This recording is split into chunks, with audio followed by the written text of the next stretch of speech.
Praise the Lord everyone. Good morning. Jesus Army Fellowship. Today word of God. சங்கீதம் 21 அதிகாரம் 1 வசனம். கர்த்தர் என் மேய்ப்பராய் இருக்கிறார், நான் தாழ்ச்சி அடையேன்.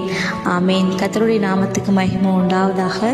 இந்த நாளிலுக்குள்ள இந்த சத்தத்தை கேட்டுக்கொண்டிருக்கிற தேவனுடைய பிள்ளைகளை, கர்த்தர் தன் ஜனங்களுக்கு மேய்ப்பராய் இருக்கிறார். ஒரு மேய்ப்பன் தன்னுடைய ஆடுகளை பாதுகாத்து பராமரிப்பது போல கர்த்தர் தம்முடைய பிள்ளைகளை பாதுகாத்து பராமரிக்கிறார். நல்ல மேய்ப்பர் தன் ஆடுகளை மந்தைக்கு வழி நடத்துகிறார், தன் ஆடுகளை பூசித்து பராமரிக்கிறார்.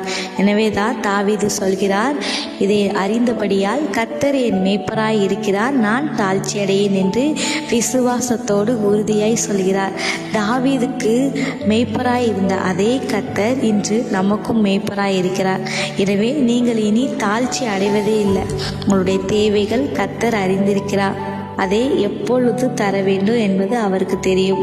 உங்களை ஒருபோதும் தாழ்ச்சி அடைய தேவன் விடுவதே இல்லை. நமக்கு உயர்வை கொடுக்க அவர் தன் ஜீவனையே கொடுத்திருக்கிறார். எனவே கர்த்தர் உங்கள் மேய்ப்பராய் இருக்க உங்களை நீங்கள் ஒப்பு கொடுத்தால் நீங்கள் ஒருபொழுதும் உங்களுடைய வாழ்க்கையில் தாழ்ச்சி அடைவதில்லை. ஆமேன்.